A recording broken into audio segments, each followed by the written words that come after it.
మంత్రివర్యులు జలవనరుల అభివృద్ధి శాఖ గౌరవనీయులు శ్రీ నిమ్మల రామానాయుడు గారిని మాట్లాడవలసిందిగా కోరుతున్నాం.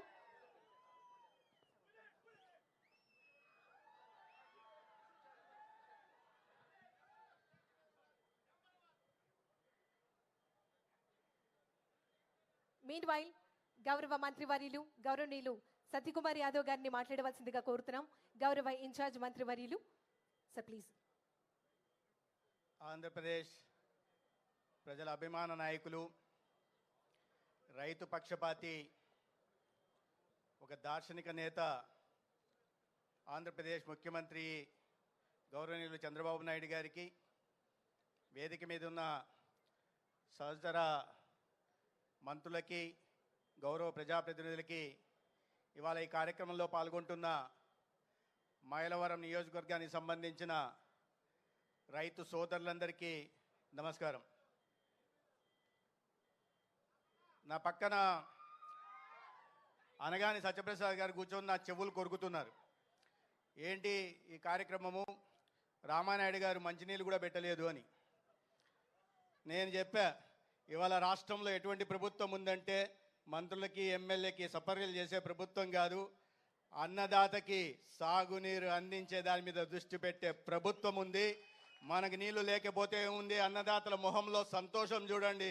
ఎక్కడో గోదావరి నీళ్ళని తీసుకొచ్చి కృష్ణా డెల్టాకి అందిస్తారంటే అవునవునవును మన ముఖ్యమంత్రి గారు అని అనగాని గారు అనుకుంటున్నారు.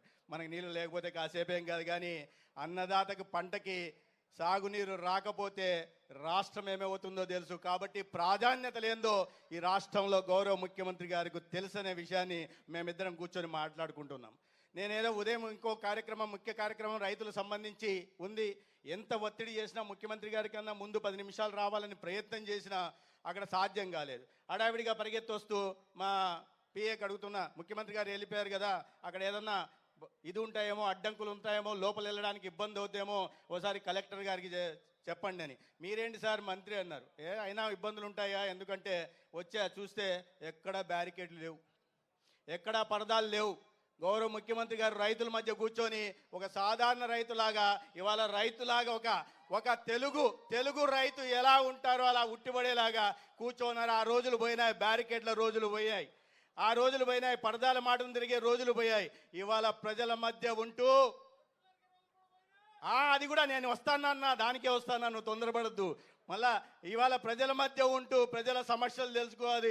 అది రైతాంగమైనా, మహిళలైనా, యువత అయినా, ఉద్యోగాని కోసం ఎదురు చూస్తున్న విద్యార్థులైనా, దివ్యాంగులైనా, ఆటో డ్రైవర్లైనా, చేనేతలైనా, మత్స్యకారులైనా, ఎవరి సమస్య అయినా ప్రజల మధ్యలోకి వెళ్ళి వారి సమస్యల్ని విని సానుకూలంగా స్పందించడమే కాకుండా దానికోసం పరిష్కారం కోసం పరితపించే నాయకత్వం ఇవాళ రాష్ట్రంలో ఉంది.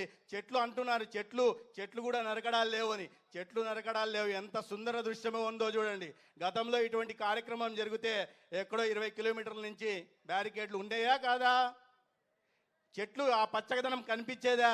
పోయేది. ఎంత సుందర దృశ్యం ఉంది. ఆ నీళ్లు చూస్తుంటే మనసుకు ఆనందంగా ఉంది. పోనీ ఏదన్నా గోదావరి నుంచి కృష్ణా డెల్టాకు మాత్రమే చేస్తున్నారా? గతంలో ఇట్లా ప్రచారాలు జరిగేవి. నేను కూడా రాయలసీమ ప్రాంతం నుంచి అంతా అమరావతి వైపు చేస్తున్నారు, అంతా విజయవాడకి చేస్తున్నారు, అంతా గుంటూరు చేస్తున్నారు, అంతా ఏలూరుకి, కాకినాడకి, రాజమండ్రికి చేస్తున్నారు. రాజమండ్రి ఇక్కడ రాయలసీమకి ఏమీ లేదని గతంలో ప్రచారాలు జరిగేవి. ఇవాళ రాయలసీమలో చూస్తే 36 నీటి ప్రాజెక్టులు జరుగుతున్నాయి. నా నియోజకవర్గం ధర్మవరం ఎక్కడో శ్రీశైలం నుంచి 700 కిలోమీటర్ల హెచ్ఎన్ఎస్ఎస్ ఇవాళ నీరు క్యారింగ్ కెపాసిటీ పెంచి దానికి లైనింగ్ చేసి ఇవాళ నీరు అక్కడి నుంచి మారుమూల ప్రాంతానికి కూడా దారిలో పోతున్న ప్రతి ఎకరాకి సాగునీరు అందించే ప్రయత్నం చేసి దాన్ని కొద్ది నెలల్లోనే సాకారం చేసి రైతుల వెంట ఉండే ప్రభుత్వం అని చెప్పడం కాకుండా చేసి చూపించిన నాయకత్వం ఉంది. నా నియోజకవర్గం నుంచి కూడా 16 కిలోమీటర్ల హెచ్ఎన్ఎస్ఎస్ కాలువ పారుతా ఉంది. రైతుల మొహంలో ఆనందం వస్తూ ఉంది. మీరు రాయలసీమలో గతంలో చూస్తే మీకు తెలుసు, నేను చెప్పదలుచుకోలే, ప్రాజెక్టులు గ్రీసు పూసే పరిస్థితి కూడా ఉండేది కాదు. డ్యాములు